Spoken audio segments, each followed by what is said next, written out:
Ella se encuentra con nosotros en estudios y le agradecemos siempre la amabilidad con RCR al doctor Marco Tulio Gutiérrez, experto en Derecho Electoral, presidente del Instituto Peruano de Administración Municipal IPAM, quien nos acompaña esta mañana. Doctor Marco Tulio Gutiérrez, gracias por atender esta invitación de RCR, Red de Comunicación Regional. Bueno, llegó un día tan importante porque es el día en que se ha convocado ya el proceso electoral del 7 de octubre. Sí, hoy el día Jurado Nacional lo ha convocado, ¿no? Ya no, esto es en la presidencia del Consejo de Ministros, el Poder Ejecutivo, ¿no? A través de un decreto supremo validado por el presidente del Consejo de Ministros, ya se publicó en el Peruano la convocatoria y a sus marcas, listos y ya, ¿no? Es decir, todo lo que hemos estado viendo... El 7 de octubre, lo que hemos estado viendo estas semanas, estos meses, rostros muy, con mucha sonrisa en las calles de la ciudad, las paredes pintarrajeadas por todo el país, ¿no? Así es, ¿no? Y ya la campaña entonces ya, de manera oficial ya arrancó entonces hoy. Y como comentábamos antes de, previo a la entrevista, en la hora 11 ayer, el Congreso pues aprobó esta ley, ¿no?, que impide postular a aquellas personas que están sentenciadas por corrupción, por terrorismo, por narcotráfico, violación sexual, ¿no? Y que va a ser aplicada en estas elecciones, ¿no? Ayúdenos a interpretar esta norma. Bueno, lo primero, una jalada de orejas al Congreso, ¿no? Es decir, qué tal mala costumbre de hacer todo a última hora. Porque no faltarán aquellos que empiecen a teorizar si esta norma es válida para este proceso o no, porque se está publicando o se publicaría después de la convocatoria al proceso electoral, ¿no? Hay que tener en cuenta que, al menos en la versión regular, ordinaria del Diario Oficial del Peruano, la versión impresa que está hoy día en el país, no aparece publicada esta norma. Según ha señalado el presidente del Congreso, esto será a través de una separata, una edición extraordinaria, que se supone saldrá en algún momento del día de hoy, ¿no? Pero va a dar origen a que haya las discusiones. ¿Se publicó antes o después de la convocatoria? ¿Se aplica o no se aplica para este proceso? Y en esto vuelvo a señalar, una jalada de orejas a los congresistas, ¿por qué tienen que esperar el último día del plazo para hacer la aprobación de una norma que ya estaba cantada desde el año pasado? Conversábamos hace un momento en el programa anterior con el secretario general de la Asociación Civil Transparencia, Gerardo Tábara, y también hemos recogido impresiones a través de medios de la presidenta de la Comisión de Constitución. Ellos aseguran que la norma entra en vigencia este año, ¿no? Entonces, ¿qué elementos conjugan para que entre en vigencia? Bueno, toda norma de acuerdo a la Constitución, se aplica a partir del día siguiente de su publicación. Segundo, habría que ver acá si es que no tenemos el texto definitivo. Ayer en la discusión seguramente alguna coma o algún punto y coma se le añadió. Y habría que ver si se tomaron la precaución de incluir una disposición transitoria que precise que esta norma es de aplicación al proceso electoral, ¿no? O a quienes en al momento de la publicación se encuentren bajo la condición de sentenciado, ¿no? Me imagino que eso se descorrerá el velo dentro de algunas horas cuando se publique la versión oficial en el Diario El Peruano, y podamos tener ya conocimiento exacto, porque ayer ha sido pues una cosa de apuros, ¿no? O sea, de aprobar para que se vaya el autógrafo. Hoy día, por ejemplo, he revisado temprano la página web del Congreso, no aparece la autógrafa, ¿no? O sea, me imagino que, pero debe existir, ¿no? Seguramente. Ahora, como fue concebida la ley, o sea, ¿qué impide? ¿Que de por vida estas personas no pueden postular? Sí, alguna gente dice que no es constitucional porque se supone que uno se rehabilita socialmente con el paso del tiempo, es decir, cuando cumplo la condena debe considerarse que se ha culminado no solamente la sanción, si en este caso privativa de libertad o condicionada a la libertad, sino que además se ha producido la resocialización y por lo tanto estoy rehabilitado. Pero recordemos que hay precedentes. La Ley Orgánica del Poder Judicial, por ejemplo, prohíbe eternamente que un magistrado que haya sido sancionado... Es un buen detalle, ¿eh? O sea, que haya sido sancionado. Hay una jurisprudencia. Claro, o sea, y no ha habido ninguna decisión en contrario del Tribunal Constitucional. O sea que, en realidad, en este caso, por ejemplo, de lo que es el Poder Judicial, uno diría, bueno, es que imagínate la majestad de administrar justicia como un pícaro que ha sido precisamente sentenciado por el paso del tiempo, luego vuelve a la magistratura. Se entiende, ¿no? Se entiende. Entonces, y otros dirían, bueno, y si se entiende eso, ¿por qué no se puede entender también el caso de los cargos públicos, ¿no? En los cuales hay dinero de por medio en cuanto a su administración, ¿no?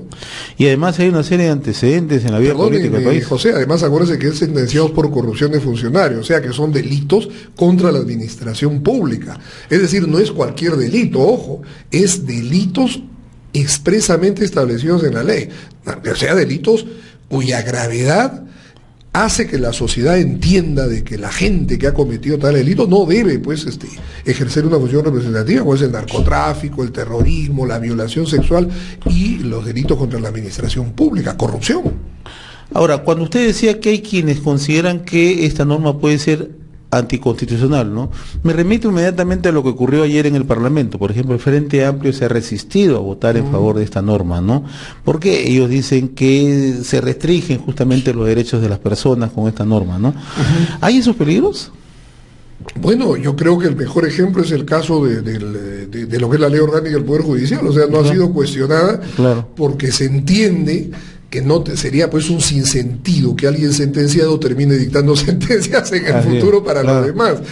Es un caso distinto, ¿no? Los que han sido vetados para poder ejercer función pública no van a dictar sentencias, pero cuidado, unos van a dictar normas, ¿no? Van a ejercer función legislativa nacional, regional o municipal, y otros van a administrar fondos públicos. O sea, y yo pienso de que por la jerarquía del valor que está de por medio y la responsabilidad que asume, ¿no? Claro, es entendible la limitación.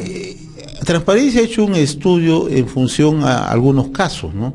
Que seguramente han formado parte de la sustentación de esta ley, ¿no? O que han servido como aporte en todo caso, ¿no? Caso, por ejemplo, del gobernador regional de Tumbes, que mencionan ellos que tenía una sentencia, pero que volvió a postular y actualmente está asumiendo la gobernación. El caso del gobernador, ex gobernador de Ancas, Waldo Ríos, que también fue sentenciado, pero volvió a asumir. Estos casos ya no volverían a suceder. No, ya no, porque definitivamente con esto se cierra la posibilidad a aquel que ha sido sentenciado por estos 4 tipos de delitos para que pueda acceder a la función pública a través de procesos electorales, ¿no? O sea, yo pienso que en realidad no es el caso de los que todavía no han sido sentenciados. Obviamente esos casos, y también debe entenderse que tiene que ser una sentencia firme, es decir, que haya cumplido su etapa final, no es la sentencia de primera instancia, salvo... La sentencia firme es condena, incluso apelada. La sentencia firme es cuando ya no se puede hacer nada, el derecho del pataleo se agotó apelando a la Corte Superior, si corresponda el tipo de delito, o a la Suprema, ha habido casación, ha habido recurso de nulidad, de lo que ya no hay más que hacer. Cosa juzgada. Así es. Y entonces, a partir de ese momento, ya la sentencia queda firme. Obviamente, ¿podrá postular aquel que solamente tiene sentencia de primera? Sí puede postular. ¿Puede ganar? Sí puede ganar, pero cuidado, si llega a ejercer la función y el Jurado Nacional, y se dicta la sentencia en su contra, el Jurado Nacional lo va a sacar. Ayúdenos a hacer un ejercicio entonces. Recientemente en Puno ha sido sentenciado, condenado a 7 años de prisión efectiva, Walter Adubiri Calizaya, que es un dirigente aymara, ¿no? La Corte Superior lo condenó hace unos meses, apeló y la Sala de Apelaciones de la Corte Superior de Puno ya dictó sentencia, ¿no? ¿Puede o no puede postular? No, ya no podría. Ahora, seguramente van a pedir pues el recurso en nulidad, ¿no? O sea, en la Suprema, es probable. Pero definitivamente, tal como están las cosas, no va a poder postular. El caso de Gregorio Santos Guerrero.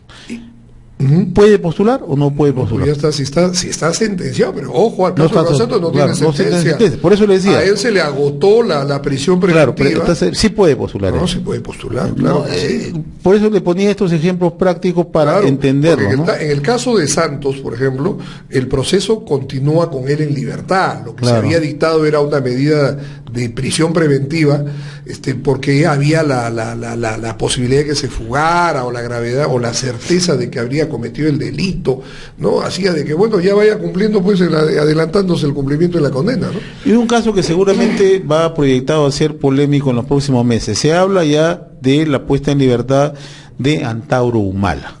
Antauro Humala está purgando en este momento condena. ¿Podría ser candidato hacia adelante con esta norma? Tampoco, porque con esta norma está sentenciado, ¿no? O sea, ya cuando hay sentencia firme, cuando ya cumplió la condena, ya no puede. Así es. Cuando ya se ha pronunciado en los casos que corresponda a la Suprema o no se apeló en su momento, lógicamente queda la sentencia como una cosa juzgada y empieza a surtir efectos esta norma. Y eso, ojo, o sea, los candidatos que ya han estado promocionándose, muchos con sus rostros alegres en las calles de las ciudades, en las paredes, también prácticamente ya deben empezar a despintar la propaganda, porque en realidad han quedado pues fuera de combate, ¿no? Ahora, usted es una persona que a través del Instituto Peruano de Administración Municipal siempre hace esfuerzos permanentes por hacer pedagogía y sobre todo por dar a conocer cuáles son el marco normativo en un proceso electoral y sobre todo cuáles son los derechos que se confieren para participar en un proceso, ¿no?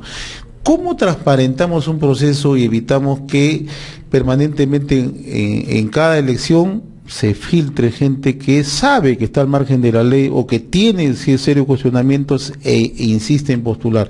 ¿Se puede generar un filtro a través del jurado nacional, de los jurados provinciales? ¿Qué elementos se pueden adaptar para hacer más transparente un proceso? Yo creo que el primero realmente efectivo es o sea, el que se ha aprobado.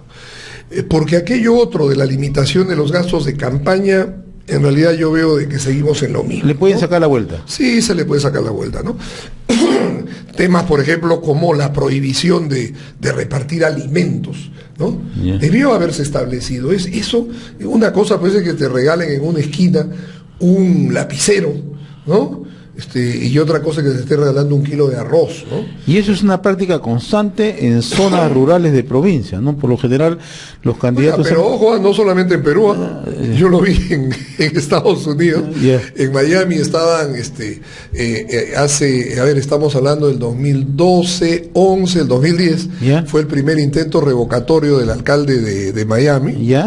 Y este era impulsado por los cubanoamericanos, que estaban muy molestos porque el costo de los arbitrios había subido en exceso, ¿no? Y entonces le hicieron pues una campaña muy fuerte. Y era curioso porque se veía, por ejemplo, en los videos que repartían donas y cafecito cubano, ¿no? Y claro, o sea, no te condicionaban a que si tú firmabas el planillón de adhesiones te daban, pero diríamos pues que una cosa va con la otra, ¿no? Entonces, no es solamente en el Perú.